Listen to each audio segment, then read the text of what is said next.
बेटा आज हम नया टॉपिक कर रहे हैं ए इनवर्स निकालना। ए मैट्रिक्स दिया है हमें और ए इनवर्स निकालना है। उसके लिए हमें सबसे पहले डिटर्मिनेंट ए फाइंड आउट करना है। Determinant A not equal to 0 होना चाहिए, मतलब नॉन सिंगुलर होना चाहिए। अगर डिटर्मिनेंट ए 0 आ गया तो फिर नहीं निकाल पाएंगे, डज नॉट एग्जिस्ट। लेकिन determinant A not equal to 0 आता है, फिर इनवर्स का फॉर्मूला क्या होता है ए इनवर्स का, एडजॉइंट ए अपॉन डिटर्मिनेंट ए। तो एडजॉइंट ए मैंने आपको बता दिया कैसे निकालना, डिटर्मिनेंट ए भी निकलना आपको आता है कैसे निकालना है। तो अब हम यहाँ स्टार्ट कर रहे हैं डिटर्मिनेंट ए फाइंड आउट करना। तो डिटर्मिनेंट ए सिंपल ही है 2 1 5 3, मैट्रिक्स का हमने डिटर्मिनेंट बना दिया। 3 2 6 -5 कितना आ गया 1, that is not equal to 0। तो अब ए इनवर्स एग्जिस्ट करता है। अगर तो ये 0 के इक्वल आ गया फिर एग्जिस्ट नहीं करेगा। तो उसके लिए मुझे एडजॉइंट चाहिए। एडजॉइंट के लिए अभी मुझे कोफैक्टर्स चाहिए। Cofactors of first row are, cofactors first row के निकालने हैं। तो बेटा हमें -1 की पावर ही करके 2/2 में -1 की पावर ही करना पड़ेगा। 3/3 में हम प्लस माइनस डायरेक्ट कर सकते हैं। तो फर्स्ट रो फर्स्ट कॉलम है, इसको छोड़ दिया फर्स्ट रो फर्स्ट कॉलम को, 3 बचा। -1 की बार फर्स्ट रो सेकेंड कॉलम है, अब इसको छोड़ दो तो कितना बचा 1। तो -1 की बार 2 पॉजिटिव है, 3 बचा। नेगेटिव आएगा -1 की बार 3 तो -1। Now cofactors of second row are, अब सेकेंड रो के कोफैक्टर्स निकालने हैं।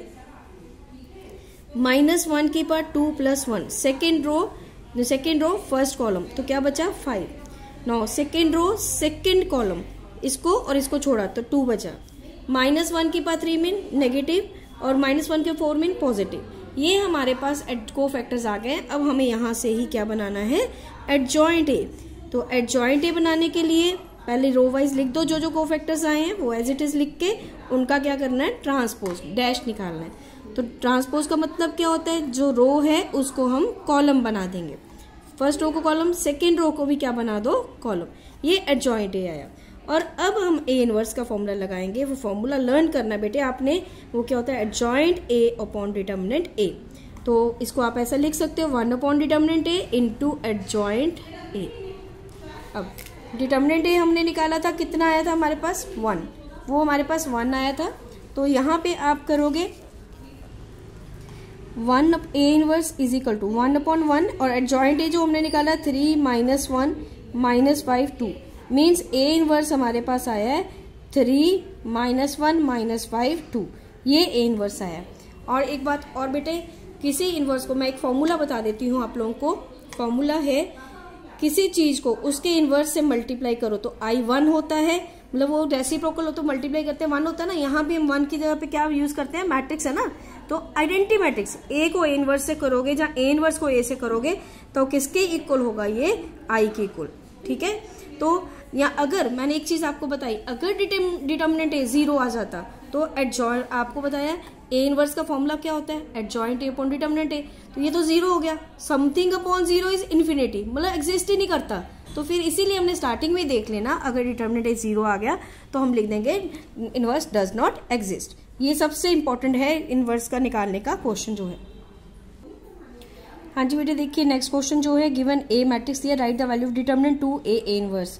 ये हमें निकालना है। सोल्यूशन स्टार्ट कर रही हूँ। मुझे चाहिए डिटर्मिनेंट 2a इनवर्स का, मीन्स आपको मैंने अभी भी बताया a इंटू ए इनवर्स किसके इक्वल होता है, I के इक्वल। 2i का डिटर्मिनेंट चाहिए मुझे।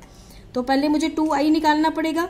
2i मीन्स 2 3/3 का, तो आप लिखोगे 1 0 0 0 1 0 0 0 1। तो ये अंदर चला जाएगा 2, इसको मल्टीप्लाई करोगे 0 0 0 2 0 0 0 2, ये हमारे पास आया है 2i। अब हमें इसका डिटर्मिनेंट निकालना है। तो क्या आएगा, 2i का डिटर्मिनेंट इज इक्वल टू 2 0 0 0 2 0 0 0 2। अब मैंने आपको पहले ही बताया था डिटर्मिनेंट में हम एक्सपेंड कर सकते हैं, 2 इकट्ठे 0 बनने चाहिए। इस रो इस कॉलम को छोड़ दो, सिर्फ 2 बाहर आएगा और आपके पास बचा क्या, 2 0 0 2 2 0 0 2। तो खोलो इसको, 2 2 सा कितना आएगा 4, 4 - 0 मीन 4, 4 2 सा 8, that's the answer. Next question है बेटा, for what value of x the matrix is a singular matrix. तो मैं इसको ए नाम दे देती हूँ। तो देखो सिंगुलर हो तो फिर क्या होता है, because A is a singular matrix. मैंने कल आपको फॉर्मूला बताया था, सिंगुलर मैट्रिक्स हो तो क्या होता है, डिटर्मिनेंट ए किसके इक्वल होगा, 0 के। नाउ अब हमें डिटर्मिनेंट में चेंज करना है। डिटर्मिनेंट आपके पास क्या है, 1 + x 3 - x 7 8। जब भी डिटर्मिनेंट बोला तो इसको चेंज करना, ये मैट्रिक्स नहीं रहने देना, नहीं तो हम एक्सपैंड नहीं कर पाएंगे, ठीक है। तो अब क्रॉस मल्टीप्लाई करो, एक्सपैंड करो, 8 से करोगे मल्टीप्लाई तो 8 + 8x माइनस ये 7 से करोगे, 7 × 3 = 21 - 7x = 0। 8 + 8x - 21 माइनस माइनस क्या हो गया, प्लस, तो ये आ गया 8 और 7 कितने हुए, 15, और 8 - 21 ये हमारे पास हुआ -13 = 0।